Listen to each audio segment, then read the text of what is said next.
I am Marcus, 28 years old, white, and I work as a bartender at a small place called The Anchor in central Manchester.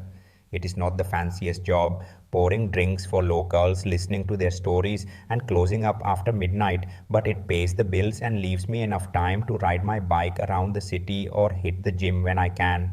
I live in a one bedroom flat a few blocks from the bar. Nothing special, creaky floors, a leaky tap I keep meaning to fix, and a view of the street lights flickering through the blinds. Life is simple, steady, no big drama, no wild ambitions, just me, my routines, and the quiet satisfaction of knowing I can take care of myself. The shift started like any other. I had just locked up the anchor, wiped down the counters, counted the tips, and stepped out into the misty rain that had been drizzling on and off all evening. The streets were mostly empty, the glow from the street lamps reflecting off the wet road like scattered gold coins. I was heading home on foot, my jacket zipped up against the chill, when I heard the faint sound of someone struggling nearby. It was near the edge of the business district where the office buildings give way to quieter side streets. A woman was standing beside a sleek black sedan, her shoulders hunched against the rain, fumbling with a tire iron that looked too heavy for her. She was dressed in business attire, a dark blazer over a silk blouse, pencil skirt, and heels that were now soaked and slipping on the curb. Her hair, which must have been perfectly styled earlier, was starting to frizz from the dampness, and she clutched a stack of files under one arm like they were the only thing keeping her from falling apart. I recognized her right away, Beatrice, the director of the city library system, the woman who had spoken at a community fundraiser I had bartended a few months back. She was in her mid 40s, sharp and composed, the kind of person who commanded respect without raising her voice. I had seen her around town, always professional, always with that quiet confidence that made her stand out in a crowd. But here in the rain, she looked human, vulnerable, lost. I hesitated for a second, rain dripping from my hood. Then I stepped forward. Need a hand? She looked up, startled, her eyes widening under the streetlight. Rain streaked down her face, mixing with what might have been tears or just the downpour. Oh, I am fine. Just a flat tire. I can handle it. But her hands were shaking as she tried to loosen the lug nuts and the tire iron slipped again. I crouched down beside her, ignoring the water soaking through my jeans. Let me help, it is no trouble. She paused, then nodded, stepping back. Thank you, I am not great with this stuff. I worked quickly, jacking up the car and swapping the tire with the spare from her boot. The rain picked up, heavy and cold, plastering my shirt to my skin. Beatrice stood under the umbrella she had pulled from the car, holding it over both of us without a word. Up close, I could smell her perfume, something subtle like lavender and rain, and see the exhaustion in her eyes, the way her shoulders sagged like she had been carrying too much for too long. The tire was fixed, but when I tried to start the car to test it, nothing happened. Dead battery. Looks like the alternator is short too, I said, wiping rain from my face. It will not start tonight. Beatrice sighed, rubbing her temple. Great, just what I needed after a long day. I glanced around. The streets were deserted. The nearest tow service was probably hours away in this weather. There is a hotel just down the block. They might have a room. I can walk you there and you can call a mechanic in the morning. She looked hesitant, then nodded. Okay, thank you. Really? We walked in silence at first, the rain pounding steadily. She offered me half the umbrella, and our shoulders brushed occasionally. At the hotel, a modest but clean place with a neon sign flickering vacancy. The lobby was warm and dry. The desk clerk, an older guy with a bored expression, checked her in without much fuss, but as he handed over the key, his eyes flicked to me, then back to her. A couple of guests in the lounge area glanced over, one whispering something to the other. I caught the word young and her. Beatrice's jaw tightened. Room 204, the clerk said, sliding the key across. Elevators to the left. We headed up in silence. At her door, she turned to me. You have been kind, really. I do not know how to thank you. No need, I said. Just get some rest. She nodded, then hesitated. Would you mind staying for a minute just until I am settled? The rain is still coming down, and I understood. The night was messy, and she did not want to be alone right away. Sure. Inside the room was simple, a bed, a desk, a window overlooking the dark street. Beatrice set her files down and sank onto the edge of the bed, rubbing her arms. God, I am freezing. I grabbed the extra blanket from the closet and draped it over her shoulders. She looked up, her eyes meeting mine for a long moment. You are a good guy, Marcus. Most people would not have stopped. I shrugged, feeling the weight of the night settling in. Anyone would have. She shook her head. Not everyone. We talked for a bit, nothing heavy, just about the rain, the city, how she had had a long day at the library with some funding issues. I sat in the chair by the window, keeping my distance, but the conversation flowed easily, like we had known each other longer than we had. Eventually, she yawned. I should let you go. You must be tired too. I stood heading for the door. Call if you need anything. Good night, Beatrice. Good night. But as I stepped into the hallway, the door clicked shut behind me, and I heard the faint sound of her sigh through the wood. I did not leave right away. Instead, I sank onto the bench in the hallway, head in my hands, the events of the night replaying in my mind. The rain outside drummed against the windows, and I could not shake the feeling that something had shifted, something small but real. Across the hall, I imagined her sitting there staring at the rain streaked glass, her mind racing just like mine. Neither of us slept that night. I woke up on that hallway bench, my back stiff from the awkward angle, the rain still pattering against the windows. Beatrice's door was closed, no sign of life from inside. I stood stretched and slipped out of the hotel before anyone could spot me lingering. The streets were slick with leftover puddles, the air heavy with that post-storm freshness. I walked home replaying the night in my head, the flat tire, the rain-soaked walk, the quiet conversation in her room. It had been innocent, helpful, nothing more, but something about it stuck with me, like a melody I could not shake. When I got to work, the whispers had already started. Manchester is a small enough city that word travels fast, especially in our corner of town where everyone knows everyone's business. I unlocked the anchor and started prepping for the evening, wiping down glasses and stocking the bar. My phone buzzed in my pocket, a text from Pete, one of the regulars. Hey man, saw a pic of you and that library lady at the hotel last night. What is the story? Attached was a blurry photo from the lobby, me standing next to Beatrice, both of us drenched, her handing me the umbrella. The caption on whatever group chat it came from read, Beatrice has got a new hobby, picking up strays after hours. I stared at it, my stomach twisting. Who had taken that? The old guy with the phone. I deleted the message without replying and shoved my phone away. But as the evening crowd trickled in, the looks started. A couple of guys at the end of the bar leaned in, chuckling. Marcus, mate, you branching out? Heard you played knight in shining armor last night, or was it something else? I forced a laugh, poured their drinks extra strong, just helped with a flat tire, nothing to it. But they kept at it, ribbing me like it was all in good fun. Come on, she's loaded. You aiming for a sugar mama upgrade? I brushed it off, but inside it gnawed at me. Beatrice was not like that. She was kind and driven, the type who organized book drives for kids and fought for library funding at City Hall. And me, just a bartender scraping by. The idea that anyone would twist a simple act of kindness into something sleazy made my blood boil, but I kept my head down serving drinks until closing. I stopped by the coffee shop near the bar for my usual black brew, and the barista, a girl I knew from school, gave me a knowing smirk. So, Marcus, you and Beatrice, huh? Small town secrets do not stay secret long. She slid the cup over with a wink. I muttered something about rumors being rumors and left without tipping for the first time in years. I wondered how Beatrice was handling it. Did she even know? I decided to check subtly. I brewed an extra coffee at the bar, black with a dash of cinnamon, the way I had overheard her order once at a community event. I wrapped it in a to go cup, scribbled, Hope your day is better, on a napkin, and dropped it off at the library's front desk. For Beatrice, I said, keeping it casual. The assistant nodded, but her eyes lingered a second too long, like she was piecing things together.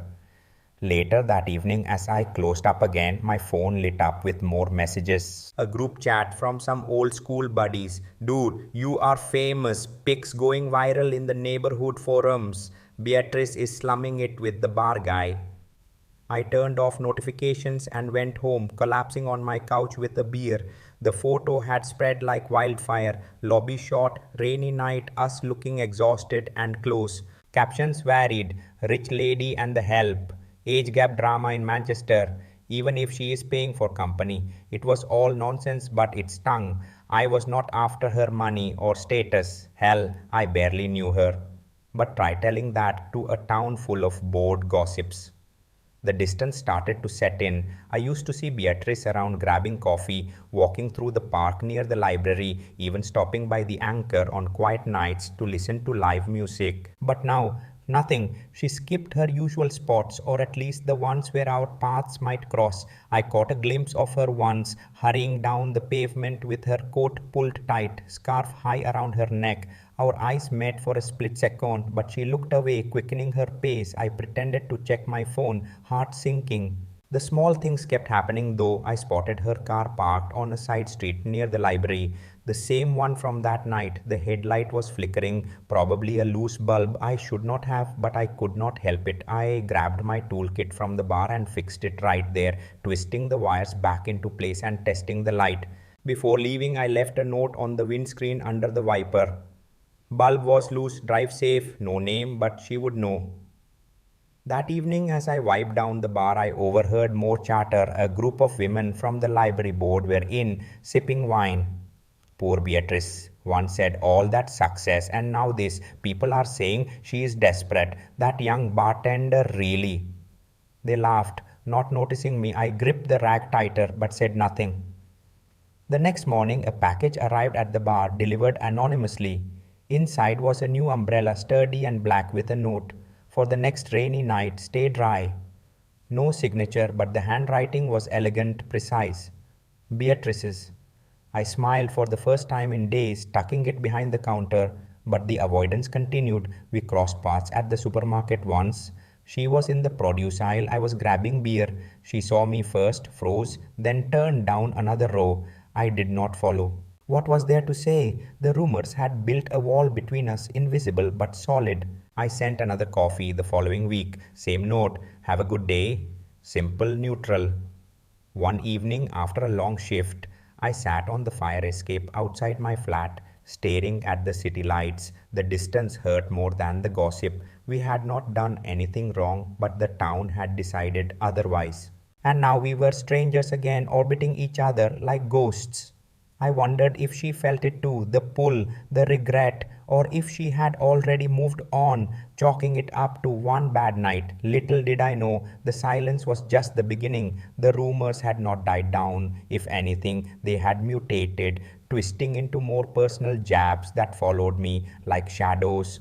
I threw myself into work at the Anchor, mixing drinks with mechanical precision, tuning out the occasional snicker from patrons.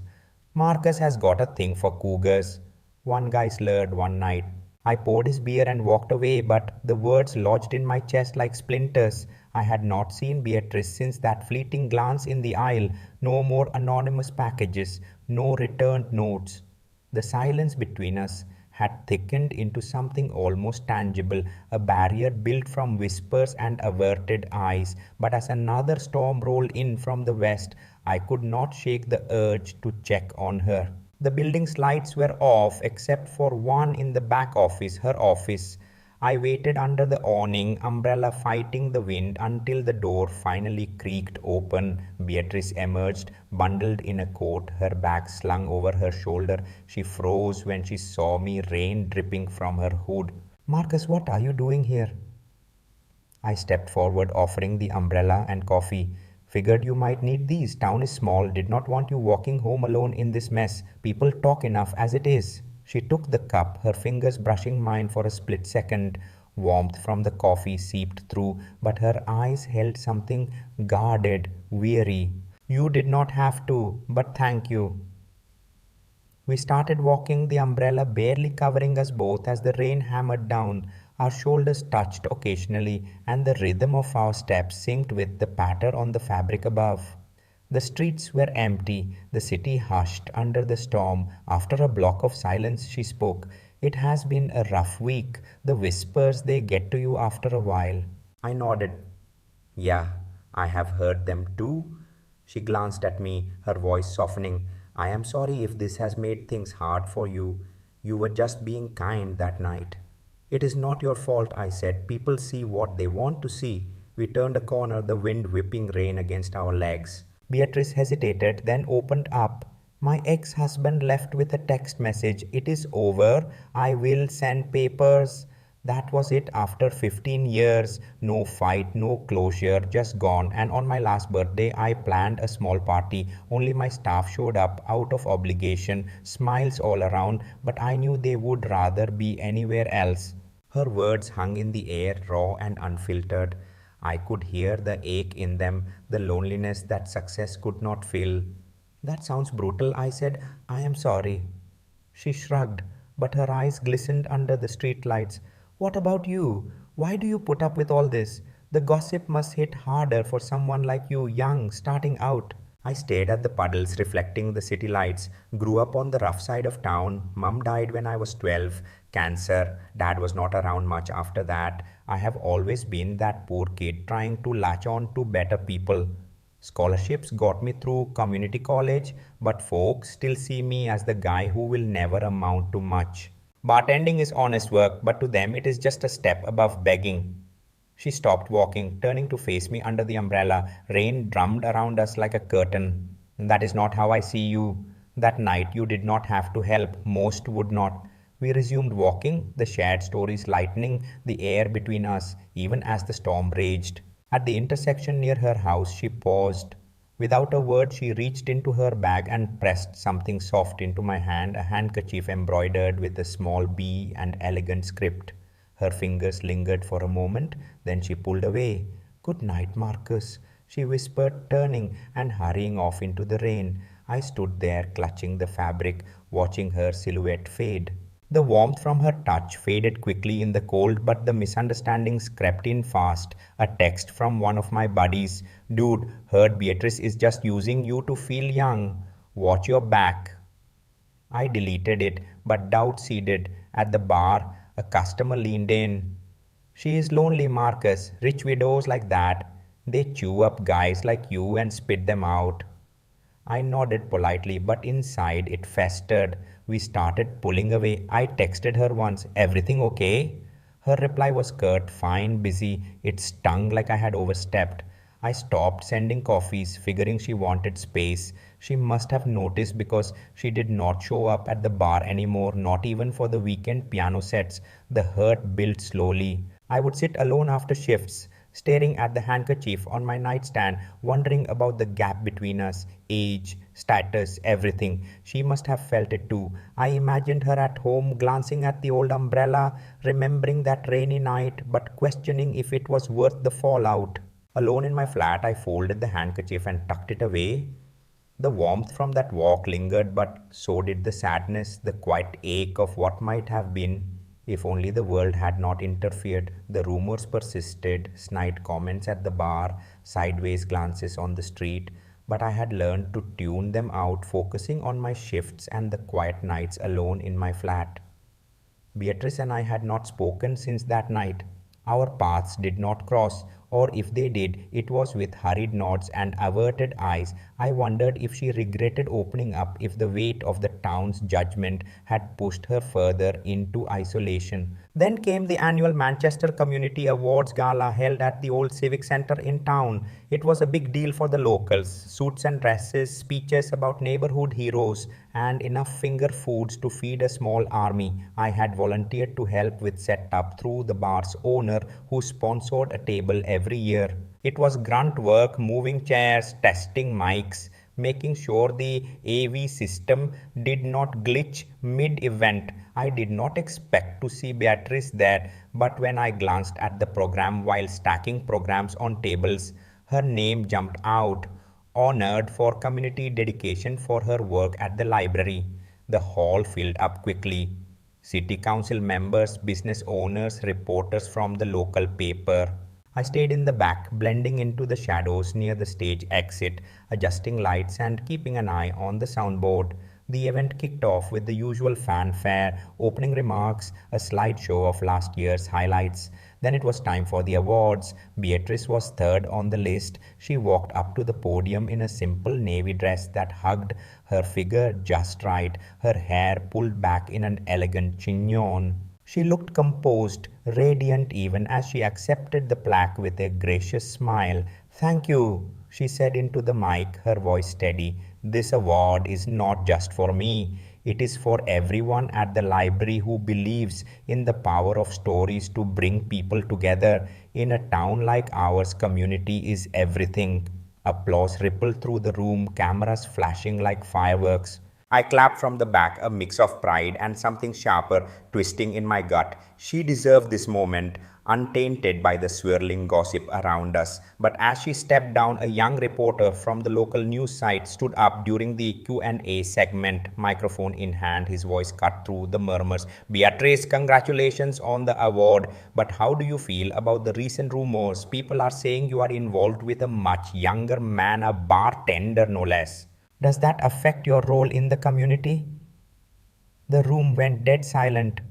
Gasps, then whispers. Beatrice froze at the edge of the stage, her knuckles white on the plaque, her lips parted, but no words came. The reporter pressed. "Is it true? And what do you say to those calling it inappropriate?" I felt the heat rise in my chest, my hands clenching at my sides. The back of the hall suddenly felt too far away. People were staring at her, at me, though most did not know I was the one in question, but I did, and seeing her up there exposed, her composure cracking just a fraction, lips pressed thin, a slight tremor in her hands, it hit me like a punch. This was not just gossip anymore, it was a public ambush. Before I could think it through, I was moving. I strode down the aisle, heart pounding, the crowd's eyes shifting to me as I climbed the steps to the stage. The MC looked confused, but I reached for the microphone on the podium. "Excuse me," I said, my voice echoing louder than I expected. The room hushed again. Beatrice turned, her eyes wide with surprise. I met her gaze, steadying myself. "If anyone here thinks I am with her for money or status," I started, my words coming out clear despite the knot in my throat. "Let me set the record straight. I am the one person in this town who has never asked her for a damn thing, except maybe a cup of coffee once and a chance to sit and listen to music without judgment." The whispers grew, but I kept going. "I know what I am, a bartender with rough hands and a simple life, no fancy title, no inheritance. But if love or whatever this is has to be weighed by who is worthy or enough, then I do not want any part of that kind of love. Beatrice has given more to this community than most of you will in a lifetime. She deserves respect, not this crap." The hall was pin drop quiet now. A few people shifted uncomfortably in their seats. The reporter blinked, caught off guard. "So you are admitting it?" I glanced at Beatrice, her eyes glistening, but her chin held high. She nodded almost imperceptibly, giving me permission. "Yeah," I said. "It is the truth, and we do not need your approval or anyone's to know it is real." Beatrice stepped forward then, her hand finding mine on the podium. She took the mic gently. "We live in a small town," she said, her voice gaining strength, "but our hearts can be bigger than any prejudice. I choose to believe in the good in people, in second chances, and in him." Tears brimmed in her eyes, but she did not let them fall. Instead, she squeezed my hand, standing tall beside me. The room erupted, some applause, scattered and hesitant at first, then building from a few corners. Others murmured disapproval, shaking heads. The reporter sat down, notebook forgotten. A council member stood. "This is not the place." But the MC cut in, wrapping up the segment quickly. We left the stage together, her hand still in mine, flashing cameras following us like spotlights. In the wings, away from the eyes, Beatrice turned to me, her breath shaky. "You did not have to do that." "Yeah, I did," I said. "I could not watch them tear you down." She pulled me into a hug, brief but fierce. "Thank you." As we stepped out into the lobby, the fallout hit, phones buzzing, people staring. A friend of hers approached, whispering, Beatrice, are you sure? But she just smiled. More than ever, the night ended with us walking out into the cool air, hand in hand, facing the stars head on. For the first time, the rumors did not feel like chains, they felt like something we had broken free from together. After the gala, the town did not magically change overnight. The stares lingered, the whispers echoed in coffee shops and supermarket queues, but something had shifted, not in them, but in us. We had stood up there hand in hand and said our piece. It was not a fairy tale ending where everyone clapped and forgot. It was real life, messy and gradual. People talked less openly, maybe out of embarrassment or respect, but the undercurrent remained, and honestly, we stopped caring as much. The weight of their opinions felt lighter, like a fog lifting just enough to see the path ahead. The days that followed built themselves around small habits, the kind that stitch wounds without you noticing. Mornings became our quiet ritual. I would open the anchor early, prepping for the lunch crowd, and there would be a book waiting on the doorstep, something new each time, wrapped in plain brown paper. The first was a worn copy of To Kill a Mockingbird with a handwritten note tucked inside. Read this one again. Tell me what you think when you are done. No signature, but I knew her elegant script anywhere, Beatrice. I would brew her coffee, black with that dash of cinnamon, and drop it at the library before my shift really started. On the bottom of the cup, in tiny letters only she would see, her name Beatrice, scrolled in permanent marker. Afternoon, she would slip into the bar when the place was still empty, not for the music or a drink. She would just claim the corner booth by the window, order a tea, and sit quietly, her eyes following me as I wiped counters or restocked shelves. At first, it felt awkward, like we were testing the waters after a storm. But soon it became comforting. I would catch her gaze and she would smile, that soft, knowing one that said more than words. Busy day? I would ask, leaning on the bar during a lull. She would nod, tell me about a new book shipment or a kid who had discovered reading for the first time. No deep confessions, just easy talk that filled the gaps the rumors had carved.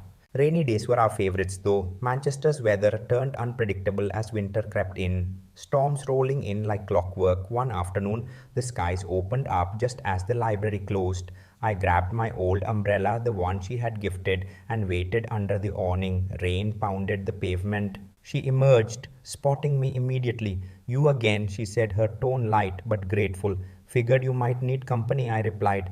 If you ever want someone to just walk in the rain with, no questions, no audience, I will be here. Does not have to be a big deal. Just you knowing is enough. We walked side by side, the umbrella tilting toward her more than me. Her arm brushed mine and we did not pull away. Those moments healed us bit by bit. The shared silences, the way she would laugh at my dumb jokes about the bar's quirky regulars. We started meeting in neutral spots, the park bench by the river, where we would read passages from her books aloud, early mornings at a quiet diner, splitting pancakes and trading stories about our weeks.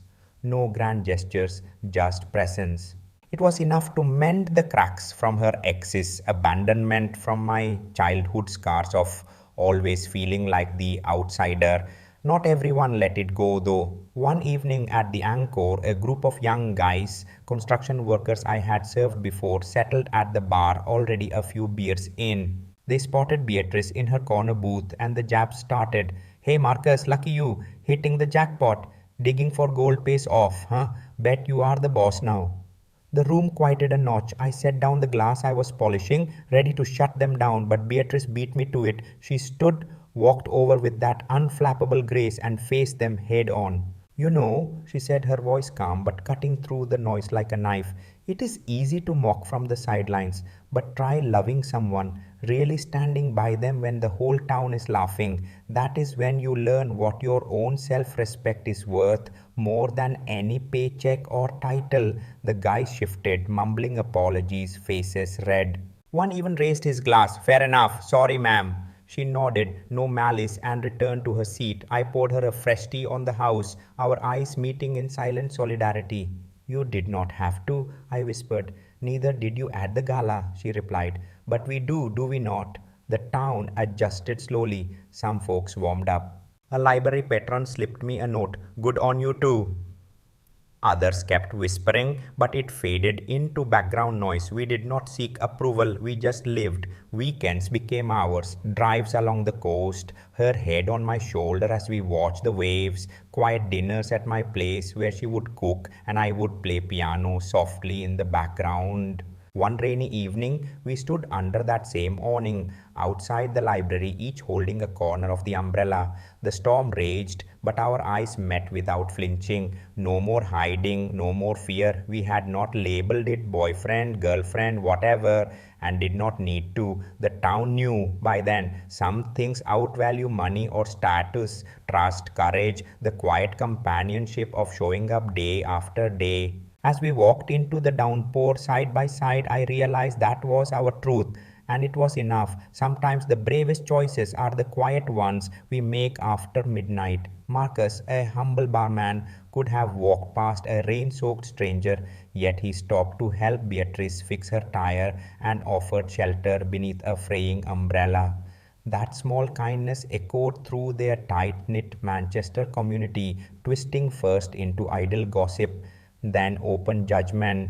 But when whispers swelled into a public confrontation, Marcus stepped onto the gala stage and spoke the plain truth.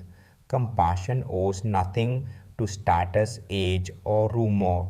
In that moment, the pair reclaimed their narrative, proving that dignity is forged not by titles but by standing up for one another when it counts. Their journey teaches us that empathy costs little yet yields immeasurable strength. It can bridge class divides, silence cynics, and turn a chance encounter into a life affirming bond. Next time you see someone battling their own storm, literal or figurative, remember Marcus and Beatrice.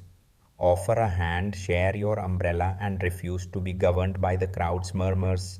If this lesson has stirred something in you, let me know below.